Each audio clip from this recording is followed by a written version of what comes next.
Aquí estamos todos listos para iniciar una nueva emisión de Agenda Abierta. Es un placer acompañarles. Soy Tatiana Pérez, les saludo desde Caracas, en Venezuela. Tenemos para todos ustedes 2 horas de información, 2 horas de análisis. Así comenzamos.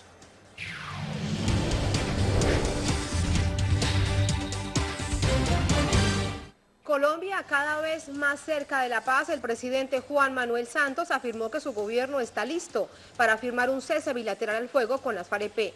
Y esto luego de la presentación del histórico acuerdo del modelo de justicia transicional y acuerdo por las víctimas. El proceso de paz para Colombia es motivo de análisis aquí en Agenda Abierta. El pueblo brasileño sale a las calles, organizaciones sociales convocan al Día Nacional de Lucha contra el Impeachment. Piden también la renuncia del presidente de la Cámara de Diputados, quien ven ustedes allí en pantalla, Eduardo Cunha. Además, este miércoles la Corte Suprema define trámite que permitirá o no iniciar un juicio político en contra de la presidenta Dilma Rousseff. Y para defender la dignidad de la patria, el gobierno bolivariano propone la rectificación, la rebelión, el renacimiento de la revolución.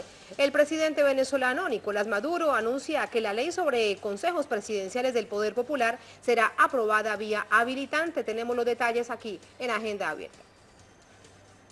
Más titulares de la mano de nuestros compañeros. Feliz jornada para todos. Josvani Noguet, Reporte 360. ¿Qué tal? Muy buenos días, Tatiana. Equipo, el presidente de Rusia, Vladimir Putin, sostuvo una reunión con el secretario de Estados Unidos, John Kerry, en Moscú, y esto para debatir los acuerdos en la lucha contra el terrorismo y la estabilidad política y social dentro de Siria. De ello estaremos hablándoles más adelante, Tatiana. Gracias, Josvani. Más adelante nos encontramos en Reporte 360. Lucía Córdoba, Noticias Económicas. Buenos días. Buen día, feliz jornada para todos. Josvani, Tatiana, Gabriel. Equipo de la Organización Internacional de Energía Atómica, responsable de investigar las dimensiones militares del programa nuclear iraní con fines pacíficos, ha concluido que no hay pruebas de que este país haya o esté utilizando en este momento su programa nuclear para desarrollo de armamento.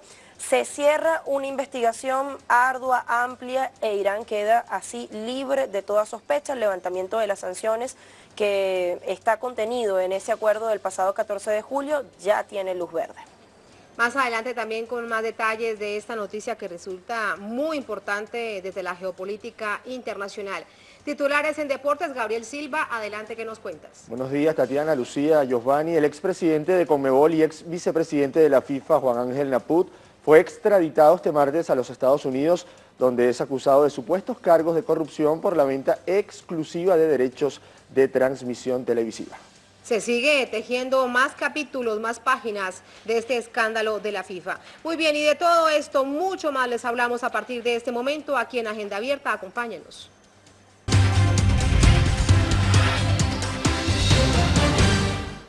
Paso decisivo para la paz. Las FARC y el gobierno colombiano sellaron en La Habana un inédito e histórico acuerdo a favor de las víctimas del conflicto armado.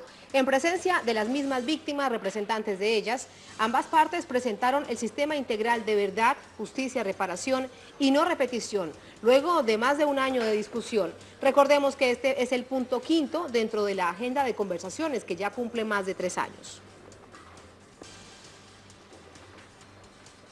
Así iniciamos recorrido por portales en internet. ¿Qué dice Semana? ¿Cómo amanece Colombia con esta noticia? Lo vemos en pantalla. Nunca habíamos estado tan cerca de la paz.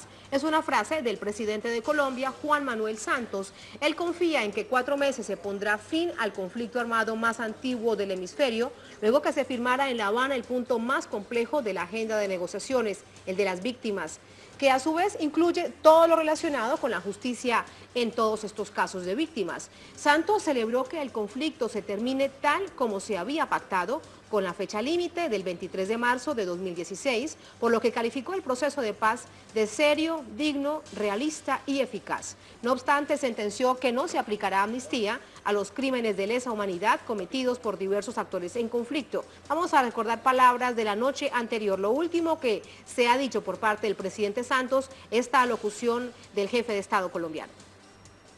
La piedra angular de este acuerdo es el pacto de que no habrá amnistía para los crímenes de lesa humanidad, los graves crímenes de guerra, el genocidio y en general las graves violaciones a los derechos humanos y las graves infracciones al derecho internacional humanitario, como el secuestro, las ejecuciones extrajudiciales, la desaparición y el desplazamiento forzados, la tortura, la violencia sexual o el reclutamiento forzado de menores. El presidente Santos también aseguró que está dispuesto a declarar un cese al fuego bilateral una vez se establezcan mecanismos que permitan supervisar este cumplimiento. La terminación del conflicto. Desde hace meses se viene discutiendo este punto, que incluye temas como la dejación de armas y la reincorporación de los exguerrilleros a la vida civil.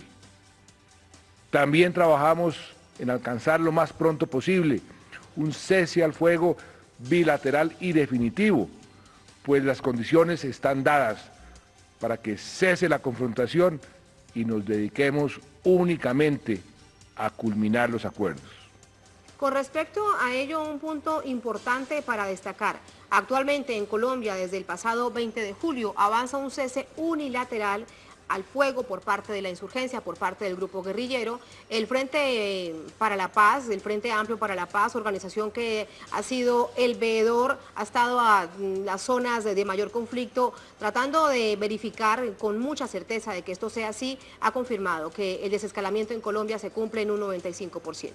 Bueno, y a propósito de lo que pasó ayer, también como titulan, hoy que se dice de tantas cosas que se plantearon en la mesa de diálogo importantes en el acuerdo de víctimas y en el acuerdo de justicia transicional. Lo tiene El Espectador. Comienza a aparecer el rostro de la paz. ¿Quién lo dijo? Bueno, una frase de Humberto de la Calle. Detalla que el representante por el gobierno colombiano en la mesa de diálogos, Humberto de la Calle, indicó que el acuerdo alcanzado en materia de víctimas es una muy buena noticia para el mundo. Insistió en que no es retórica, ya que el anuncio en este punto pronostica el fin del conflicto y la llegada de la paz para Colombia. Las partes calificaron la firma del acuerdo sobre las víctimas como trascendental. Les hemos cumplido a las víctimas, le hemos cumplido a la comunidad internacional. No se pactó una amnistía para los delitos internacionales. Se acordó la imposición de sanciones efectivas que sean apropiadas al logro de la paz. Por primera vez en un acuerdo de paz, las partes hayamos incorporado sanciones y medidas de justicia restaurativa realizables por quienes reconozcan verdad y responsabilidades por crímenes no amnistiables. El sistema integral parte del principio de reconocimiento de las víctimas como ciudadanos con derechos, del reconocimiento que debe existir verdad plena sobre lo ocurrido, del principio de reconocimiento de responsabilidad por parte de todos quienes participaron de manera directa o indirecta en el conflicto. Hoy reivindicamos nuestra dignidad y nuestra exigencia de que los acuerdos sean fieles a los reclamos de todas las víctimas. Teníamos allí entonces el recuento, los testimonios fundamentales de esta firma de acuerdo por las víctimas y además la promulgación de la Jurisdicción Especial para la Paz de Colombia, los delegados por parte de gobierno, por parte de FARC, también el garante por parte de Cuba, el país que no solamente ha servido como ente geográfico, sino acompañante y garante de todo este proceso a lo largo de los 3 años, y también por parte de las víctimas, la periodista Ginés Bedoya, que leía un comunicado. Primero celebrando el acuerdo, pero segundo pidiéndole al gobierno de la FARC que es hora de cumplirle al país. Y en ese contexto, oportuno revisar cuáles son los ejes transversales de este acuerdo. Acuerdo firmado sobre las víctimas. Verdad, exigencia permanente de las víctimas. Reparación será administrativa, material o simbólica. No repetición por la no revictimización, punto abierto que será discutido en próximos encuentros. Justicia basada en los testimonios de las víctimas. Estos puntos se ejecutarán en 3 ejes de acción. Comisión de esclarecimiento de la verdad del conflicto. Acuerdo de desaparición forzada para encontrar desaparecidos. Jurisdicción especial para la paz. ¿Y qué dicen, además de esto, nuestra casa periodística? ¿Qué dicen también las víctimas que resultan claves para este acuerdo que se ha anunciado que formarán parte del accionar? Han dicho que se ofrecen para ser incluso facilitadores y multiplicadores de la pedagogía de la paz. 3.000 víctimas del conflicto armado han participado en múltiples foros sobre justicia y verdad del conflicto. En ellos se presentaron 17.000 propuestas que fueron enviadas a la mesa de diálogos en La Habana. 60 de las víctimas viajaron a la capital cubana para presentar sus testimonios a las partes. Tras estas propuestas, las delegaciones tomaron decisiones claves, tales como el debido reconocimiento a las víctimas como ciudadanos de derechos. Las partes reconocerán responsabilidad, la verdad se mantiene como principio y la reparación de daños causados. Nuestra casa Telesur así titula de este hecho inédito en Colombia, Telesur. UNASUR celebra acuerdo de víctimas en proceso de paz colombiano. El secretario general de UNASUR, Ernesto Samper, considera fundamental la verdad, la justicia, la reparación para poner fin al conflicto armado colombiano. Samper afirmó que este pacto refuerza la solidez ética del proceso de paz. Y un portal desde Colombia, Blue Radio, también ya lo revisamos, es un paso vital para la paz. Lo dice la ONU sobre acuerdo de víctimas. Entre otras cosas, recordar que el representante de la ONU en Colombia se encontraba en La Habana también siendo partícipe de este proceso. Y cuentan esto: el Sistema de Naciones Unidas en Colombia ha saludado el acuerdo histórico anunciado el martes mediante un comunicado que expresa lo siguiente: con el establecimiento de un sistema integral de verdad, de justicia, de reparación y de no repetición, el proceso de paz colombiano consigue un avance decisivo hacia la realización de los derechos de las víctimas del conflicto. La participación de víctimas en la ceremonia de hoy en La Habana simboliza el lugar central de su participación en el proceso de diálogo, la que deberá materializarse en la futura implementación de los acuerdos, cierra este comunicado.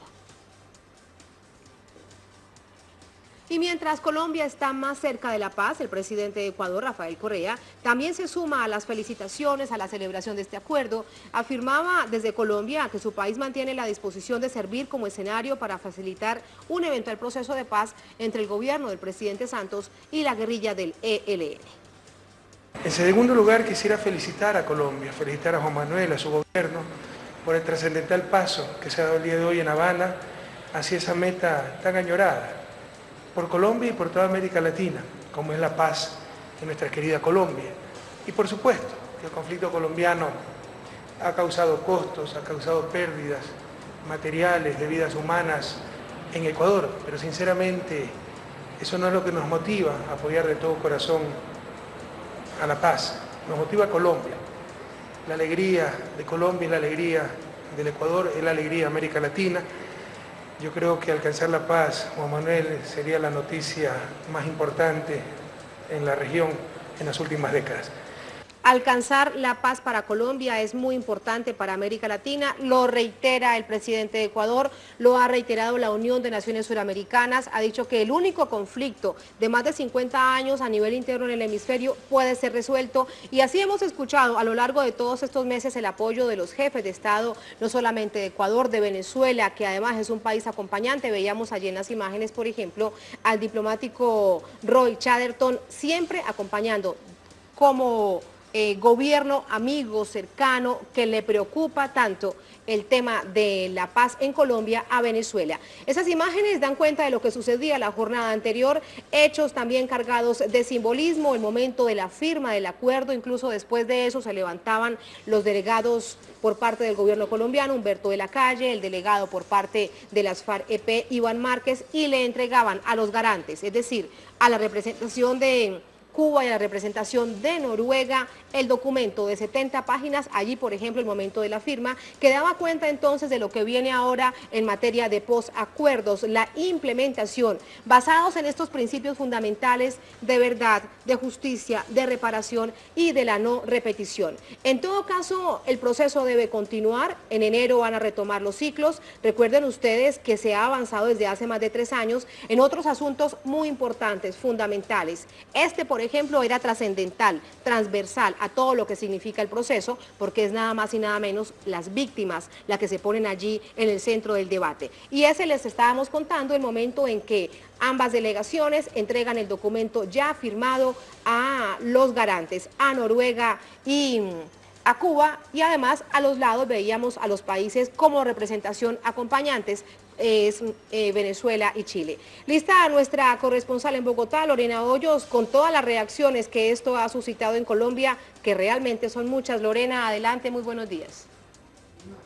Tatiana, buenos días. Por supuesto que han sido muchas las reacciones. Ayer lo hacían congresistas que destacaban, por ejemplo, que se había abierto una puerta hacia la paz respecto a este acuerdo logrado, que decían que ahora lo que quedaba era llegar al cese al fuego bilateral y empezar a definir esas últimas etapas que llevarían a este punto final del fin del conflicto armado. Pero también lo hacían otros sectores de la sociedad, organizaciones sociales y sobre todo las mismas protagonistas de este acuerdo, que eran justamente las víctimas, que resaltaban la esperanza que se sembraba en términos de lo que significaba este acuerdo, no solo para ellas, para el restablecimiento de sus derechos, para que por primera vez en Colombia, en la historia de un proceso de paz surgido aquí a nivel nacional, pues se pudiera establecer la verdad, la justicia, la reparación y sobre todo lo que es fundamental para ellas y eran las garantías de no repetición. Pero también anunciaban ayer mismo que este acuerdo no solo tenía una trascendencia, digamos, en su propia realidad, sino a juicio de ellas también para la misma sociedad colombiana, que se enfrentaba ante la posibilidad de empezar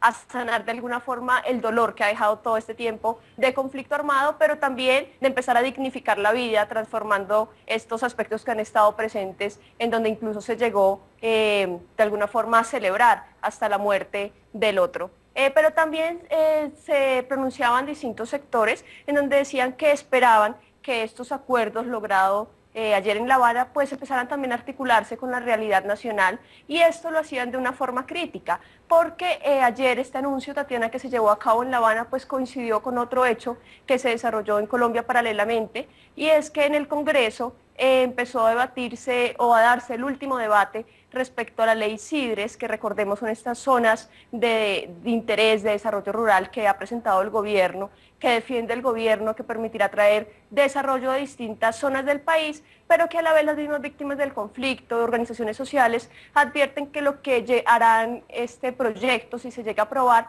es permitir que la tierra se concentre mucho más, que los baldíos de la nación que deberían ir a parar a manos de campesinos que no tienen tierra, terminen en manos de latifundistas, de proyectos empresariales, y que incluso muchas de las tierras que han sido despojadas, que permanecen bajo estos intereses empresariales, nunca retornen a las manos campesinas, sino que se queden allí bajo estas manos empresariales. Entonces advertían las víctimas y sectores que han estudiado estos temas su preocupación de aprobarse este proyecto, porque decían que podría ser la principal contradicción en este momento de justamente lo que se acordó ayer, en donde se dice que los campesinos retornarán a sus tierras despojadas, entre otros hechos de reparación contemplados.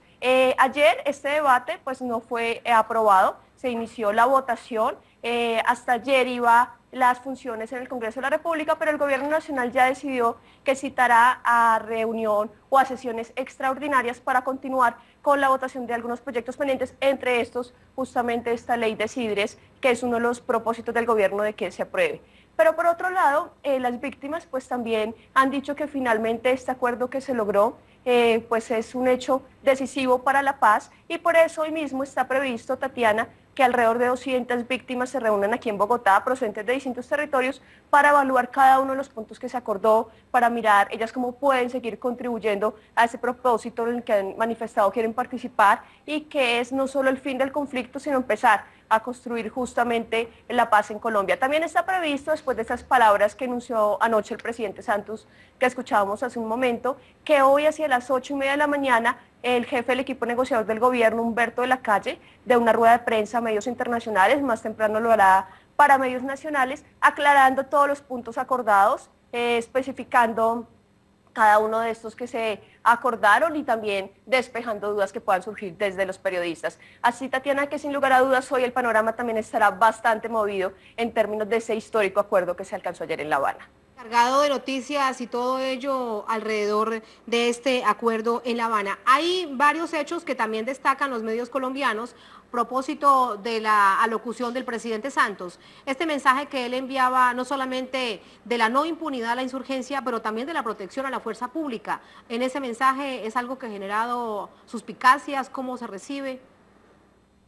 Sí, Tatiana, pues mire, nosotros digamos que extraoficialmente hemos conocido que mañana o pasado mañana se dará a conocer por parte del gobierno específicamente el régimen que aplicará para los militares y que aplicará también para las personas que son consideradas como terceros no combatientes involucrados en el conflicto armado. Recordemos que ayer cuando se dan a conocer los acuerdos, se hace precisión de cómo aplicará la justicia específicamente en términos de los insurgentes que participen en el proceso de paz, pero todavía no se hizo esa precisión de cómo aplicará específicamente frente a los militares. Decía anoche el presidente Santos en esta locución que él no, digamos, iba a permitir que ocurriera en Colombia lo que ya habían acontecido en otros procesos de paz, en donde los guerrilleros habían quedado en libertad y los militares en la cárcel, aunque en términos de la historia no ha sido tan así en la práctica, porque esto se ve, por ejemplo, en el caso del Palacio de Justicia, en donde los militares tampoco han terminado en la cárcel. Pero decía esto el presidente Santos, y esto generaba preguntas entre distintos sectores y especialmente entre las mismas víctimas aquí de crímenes de Estado, en donde se decía que también cómo va a aplicar en términos específicos esa justicia para los militares. Esa pregunta por ahora sigue abierta, aunque se sabe que obviamente los militares, también los civiles involucrados en el conflicto, también los paramilitares, pues hacen parte de esta jurisdicción especial para la paz, en donde se aplicará la justicia transicional, pero todavía no se conocen los detalles específicos. Esperemos que, como les decíamos en esta información extraoficial que hemos obtenido, mañana o pasado mañana se tenga mayores detalles al respecto, Tatiana. Gracias por esta información, sin duda marcará un paso más en el conocimiento público de las informaciones de cómo se aplicará esta jurisdicción especial para la paz, de la que se conocen, bueno, hoy ya digamos mucha más en detalle cómo aplicará, pero aún continúa generando dudas. Lorena, gracias, buenos días. Lorena Hoyo, nuestra corresponsal permanente desde Bogotá, nos vamos de inmediato con el análisis.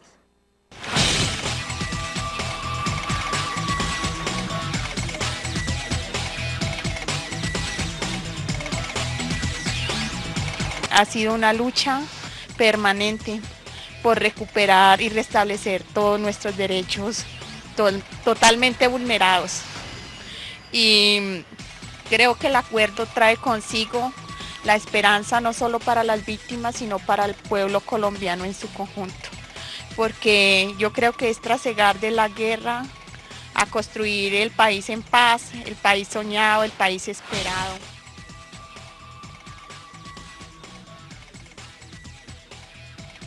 Que pues hay muchos que son apáticos a este tema porque no los ha afectado para nada la violencia, pero nosotros que somos los afectados directos creemos que tenemos una responsabilidad importante como organizaciones a difundir y a buscar que se entienda que hay una necesidad real de poder implementar estos acuerdos para poder tener un país con un mejor clima y una transformación social que permita un mejor nivel de vida para toda la sociedad.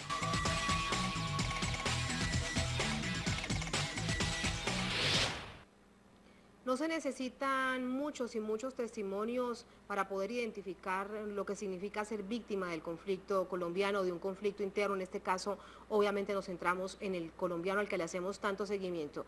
Es impresionante revisar las cifras, cómo aumentan cuando se habla de más de 7 millones de personas víctimas del conflicto armado colombiano, la mayor parte de ellas víctimas del desplazamiento forzado. Vamos a hablar de todo ello con Álvaro Villarraga, analista político, experto en temas de paz, director de la Fundación Paz y Reconciliación. Profesor Villarraga, bienvenido, ¿cómo está? Muy buenos días y muchas gracias por la invitación. A usted, profesor Villarraga, ¿Cómo nos dice? ¿Cómo nos dice? Adelante, que no le escuché. Que no soy del Centro Paz y Reconciliación, sino de Fundación Cultura Democrática. Sí, señor. Muchas gracias por esta aclaración, director de Fundación Cultura y Democracia. Pues, profesor Villarraga, si le parece, comencemos por este acuerdo de jurisdicción especial para la paz. Ya está promulgado, todo dicho básicamente, se hace público el acuerdo de 70 páginas, está, digamos, después de haber generado tanta expectativa y ciertos desencuentros entre el gobierno y las FARC, todo contemplado para que se dé la mejor justicia transicional para Colombia. Yo creo que ya este acuerdo es definitivo, es de advertir que, sin exagerar y con mucho realismo, a partir de este acuerdo puede afirmarse que el proceso en lo de paz gobierno FARC, en lo fundamental ha sido resuelto. Ya los 5 temas de agenda, 4 de ellos sustanciales han sido evacuados. Nótese que el tema que resta es el tema titulado fin del conflicto. Por supuesto, importantísimo en términos de garantías, la forma de paso a la vida civil, convertirse en partido político, este sector de la insurgencia, las garantías de no repetición ya en el sentido práctico en los eventos de desarme, desmovilización, reintegración, etc. Por eso es un punto de inflexión y por eso se justifica toda esta movilización de opinión. De mi parte, creo que es digno felicitar a las delegaciones del gobierno, las FARC, el apoyo que dieron las víctimas, los expertos y todos quienes han rodeado el proceso, porque culminado este acuerdo, si bien es el cuarto de la agenda, se agrega el acuerdo inicial, ya estamos en los 2 pasos finales para los primeros meses del año entrante. Este de fin del conflicto que refiero y la forma de refrendación ciudadana. Era muy difícil conseguir acuerdos en términos de justicia, víctimas, reparación, verdad, etc. Se logró una fórmula muy compleja con mucha habilidad, que sobre todo denotó consenso. Si uno revisa, no son las posiciones iniciales de una u otra parte. Yo creo que se hizo un esfuerzo de concertación sin sacrificar el núcleo de compromisos esenciales en esta materia. Y con respecto a ello, ahí están los principios fundamentales: verdad, justicia, reparación, no repetición. Y sobre ese punto me quiero centrar, porque dejaban abierto que algunos asuntos sustanciales de la no repetición serán planteados en el punto 3, que ya sería el último sobre el que usted hace referencia, que es el fin del conflicto en sí mismo. Así que, ¿qué hace falta para pensar en esa no repetición, la no revictimización, no repetir la historia tan dolorosa de Colombia? Hacia la no repetición hay muchos asuntos a subrayar. Quisiera destacar 3. Uno primero, el que se consiga el completo compromiso en la aplicación cabal de los acuerdos. Digamos en muy breves palabras que en Colombia hubo unos acuerdos de paz firmados en los años 80 que sencillamente el Estado y los gobiernos no cumplieron. Hubo unos acuerdos de paz en los 90 que se cumplieron de manera parcial.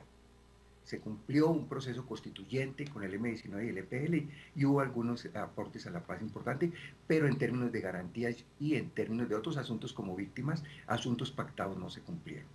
Ahora, para garantías de no repetición se requiere el cumplimiento de la totalidad de los asuntos pactados. En segundo lugar, resulta para ello importantísimo el seguimiento, acompañamiento, veeduría y monitoreo de organismos internacionales. Yo creo que la invitación ya hecha a las Naciones Unidas, a UNASUR, la propuesta de la CELAC, el papel de los países garantes y facilitadores es esencial en ello. No puede cometerse el error de procesos anteriores de simplemente acompañar y hacer veeduría en los eventos de desmovilización, desarme y paso a la vida política legal inicial. Tiene que ser en la fase inmediata de la aplicación de los acuerdos. Y en tercer lugar, desde luego, en coherencia con la garantía de no repetición de hechos graves de violaciones, se deben superar los riesgos existentes aún, los rezagos activos de paramilitarismo y dinámicas al seno de concepciones y prácticas desde el Estado y dinámicas de ilegalidad y violencia subsistentes en distintas regiones del país, redes también delincuenciales del narcotráfico y riesgos de posibles delincuencias que ocupen estos espacios dejados por la insurgencia o incluso fracciones minoritarias que pueden no acatar el proceso de paz, como ha pasado en anteriores procesos en este y en otros países. Sobre el tema del paramilitarismo hay un punto que llama la atención, quiero preguntarle su percepción, su visión. Cuando estaban explicando cómo operará la justicia transicional, la Jurisdicción Especial para la Paz, decían que habría un capítulo, será una unidad de desmantelamiento de investigación de bandas delincuenciales y de nuevos grupos paramilitares. Había sido una exigencia de las FARC, de organizaciones sociales y de organizaciones de víctimas. ¿Usted cree que contemplaría la eliminación de ese riesgo realmente esa unidad? Este tema ha estado presente en el debate nacional, presente en la mesa de negociaciones de La Habana. Recordemos que ha habido una especie de subcomisión donde han estado desde el Estado y el gobierno del exgeneral de la Policía Naranjo y del secretario de las FARC, Pablo Catatumbo. Es una realidad que no hay una superación integral y cabal del fenómeno paramilitar, ni en sus estructuras armadas, ni en sus alianzas y componentes de poder regional y local en distintas regiones del país. De manera que esto está inscrito en las medidas de no repetición, en la investigación a instancias de la Jurisdicción Especial de la Paz, y la observación y los compromisos en estas materias son absolutamente perentorios. No puede permitirse que sustituyan los espacios dejados militarmente por las guerrillas, fracciones del paramilitarismo y la revisión de este fenómeno, sino se atacaría vertebralmente a las posibilidades de un proceso de paz exitoso. El gobierno y el Estado deben ser conscientes de ello y actuar con medidas correspondientes, que han sido también sugeridas con claridad por la comunidad internacional. Profesor Villarraga, para despedirlo no quiero dejar de plantear algo que sucedía también la jornada anterior, que nos relataba con mucho detalle nuestra corresponsal Lorena Hoyos. Esta nueva ley de reforma de los territorios en Colombia y la preocupación que hay por parte de campesinos, si van a poder regresar a sus territorios, si realmente las tierras van a quedar en manos de terratenientes, de quienes las usurparon como grupos paramilitares o narcotraficantes, o si va a haber realmente una reforma agraria integral, que es además el primer punto que se acordó en la mesa de diálogo en La Habana. ¿Preocupación acerca del tema o habrá que esperar qué sucede a producto de los debates en el Congreso? Si bien hay optimismo, debemos tenerlo, y hay que rodear integralmente el proceso de paz.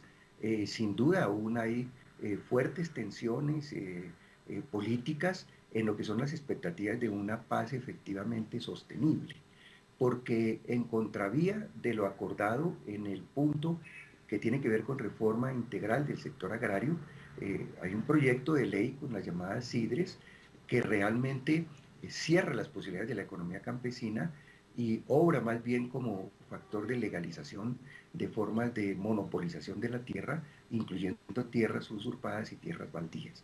De manera que el debate en el tema agrario, el nivel de intervención que se necesita con una recomposición territorial regresiva, violenta y armada, y la apuesta que hacen los procesos de paz para fortalecer las economías campesinas, indígenas, afrodescendientes, es un tema que tendrá que ver con la aplicación del acuerdo de manera inmediata. Ahí se necesita coherencia del gobierno, coherencia del Congreso de la República y verdadera aplicación de lo acordado en cada uno de los tópicos del pacto de paz, en este caso en el tema agrario. Sintetizan esa frase que usted nos entrega. Para ello se requiere la paz sostenible, de lo contrario será muy difícil poner a punto, poner en el escenario real y práctico todos estos acuerdos inéditos y tan importantes que llenan de emoción a todos los colombianos y América Latina. Profesor Villarraga, muchas gracias, como siempre un placer, buenos días. A ustedes muchas gracias y con un reconocimiento especial por esa sensibilidad con el proceso de paz en Colombia. Muchísimas gracias a ustedes por acompañarnos, nosotros desde Agenda Abierta, desde Telesur, siempre con el seguimiento permanente, entregando además las voces a las víctimas del conflicto armado colombiano. Muy bien, a propósito de este tema de los territorios, de la situación campesina, cómo se vislumbra, aquí hay un análisis, una recomendación, el portal Razón Pública, ya lo van a ver en pantalla, titula el siguiente trabajo, aquí está. Territorios de paz, espectros contra propuesta, escrito por el experto Medófilo Medina. Ha realizado el historiador un repaso necesario en la historia de Colombia, de comunidades campesinas, de violencia territorial, de estigmatización, como los que ahora ha recibido la iniciativa de los Terrepaz. Falta cordura, dice él, de un lado, falta precisión del otro. Medina recuerda que el pasado 24 de noviembre de 2015, la delegación de las FARC en La Habana esbozó la propuesta de crear territorios especiales para la construcción de la paz con este título, Terrepaz. El comunicado de las FARC fue lacónico, en estas pocas líneas no podían adelantarse a responder muchas preguntas que se generan, confusiones o críticas que podrían despertar la propuesta. En todo caso fue un planteamiento de las FARC, veremos qué sucede.